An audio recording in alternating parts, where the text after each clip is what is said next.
Basement में डूबने से 3 छात्रों की मौत। ट्यूशन से घर आ रहे बच्चे की सड़क पर करंट लगने से मौत। एमसीडी के गड्ढे में गिरने से मां बेटे की मौत। रोड रेज में एक महिला की मौत। जर्जर मकान गिरने से 3 लोगों की मौत। स्पेशल चाइल्ड होम में 1 महीने में 14 मौतें। ये कहाँ की बात हो रही है? ये देश के किसी दूर दराज के ऐसी जगह की बात हो रही है जहां पर ना सुविधाएं पहुंची है ना एजेंसी? नहीं साहब, ये देश की राजधानी दिल्ली की बात हो रही है। क्यों हो रहा है इस दिल्ली के अंदर इस तरीके से, और ये पूरी अव्यवस्था का माहौल क्यों बना हुआ है? चलिए बात करते हैं इस पर।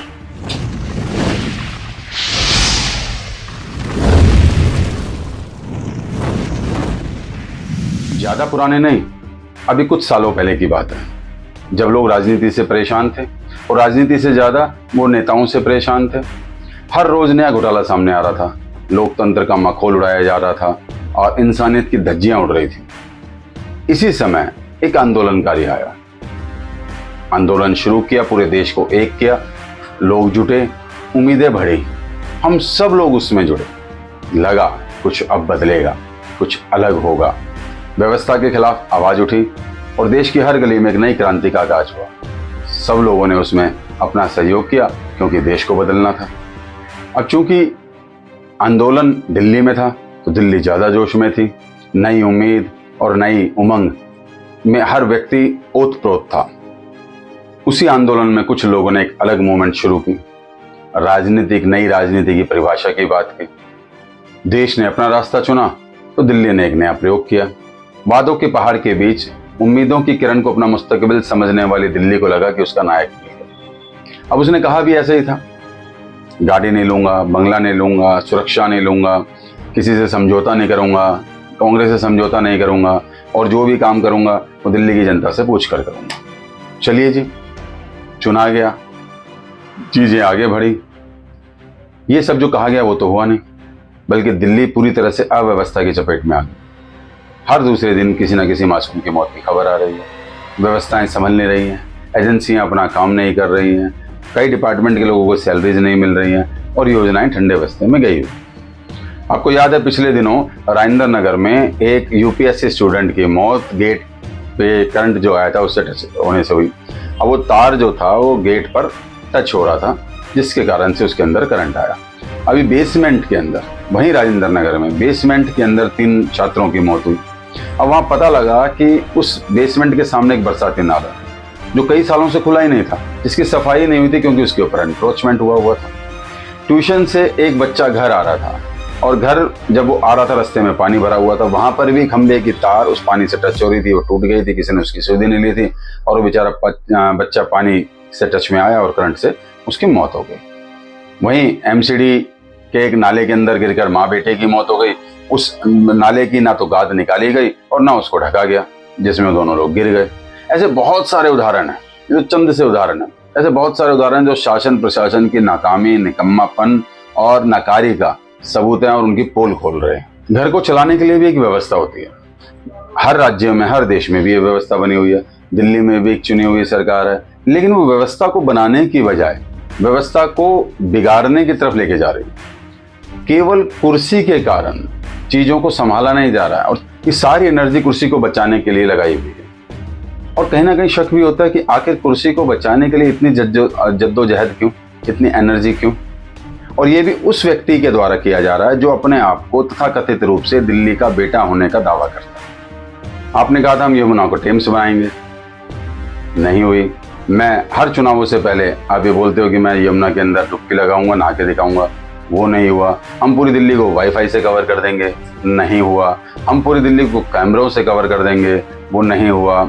हम बहुत बेहतरीन ऐसे अस्पताल बनाएंगे कि लोग प्राइवेट हॉस्पिटल में जाना छोड़ देंगे, नहीं हुआ। हम ऐसे स्कूल बनाएंगे कि लोग प्राइवेट स्कूल में जाना छोड़ देंगे, नहीं हुआ। चलिए कोई नहीं, लेकिन अब तो बात जान तक की आ गई है। अब तो मौतों की झड़ी लग गई है दिल्ली के अंदर। परिवार तबाह हो रहे हैं और आप दिल्ली की तरफ पीठ करके बैठे हुए हैं। आज दिल्ली में सड़क पर मौत ना चली गई। जरा सी बारिश होते ही परिवार वाले डर जाते हैं अपने परिवारजनों के लिए जो घर से बाहर निकले हुए।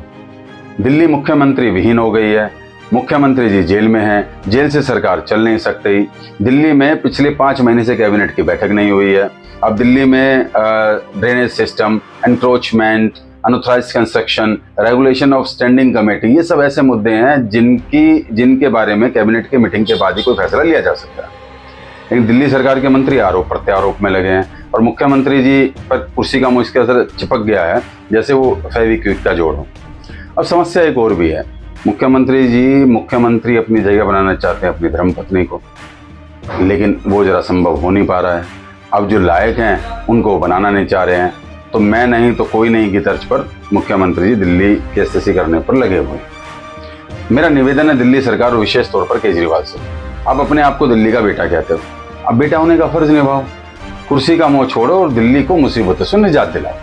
क्योंकि अब तो माननीय हाईकोर्ट ने भी कह दिया है, बल्कि कड़ी टिप्पणी की है कि राष्ट्रीय हित और सार्वजनिक हित की मांग है कि मुख्यमंत्री पद पर बैठने वाला व्यक्ति लंबे समय तक या अनिश्चित काल तक के लिए अनुपस्थित नहीं हो सकता।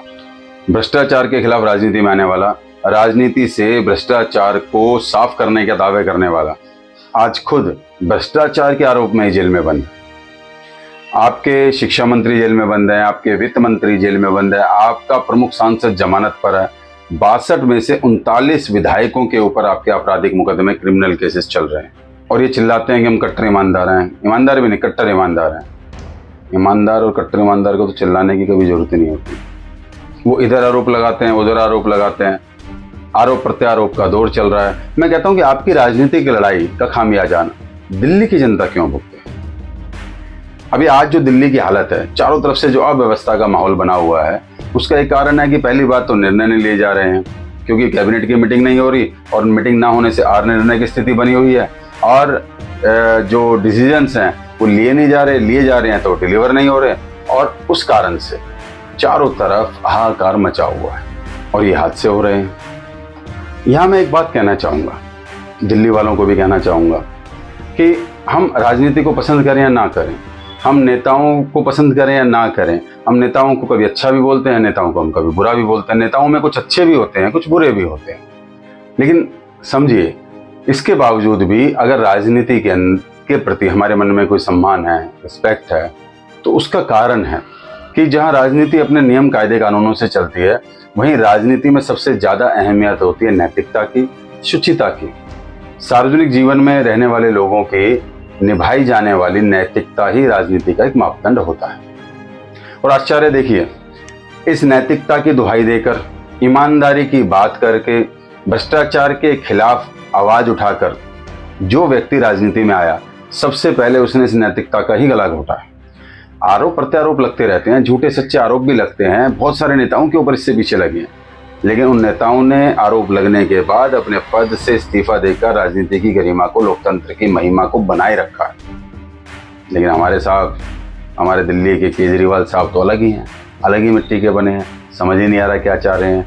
अपने आप को दिल्ली का बेटा होने का दावा करते हैं, लेकिन निभाने के नाम पर कुछ भी नहीं है। सारी चीज़ों का दारोमदार जो चीज़ें चल रही हैं, वो केवल और केवल ये है कि जब तक दिल्ली की व्यवस्था ठीक नहीं होगी, जब तक मुख्यमंत्री कैबिनेट की बैठक नहीं लेगा, उसमें निर्णय पास नहीं होंगे, चीज़ें आगे डिलीवर नहीं होंगी, तब तक दिल्ली राम भरोसे है।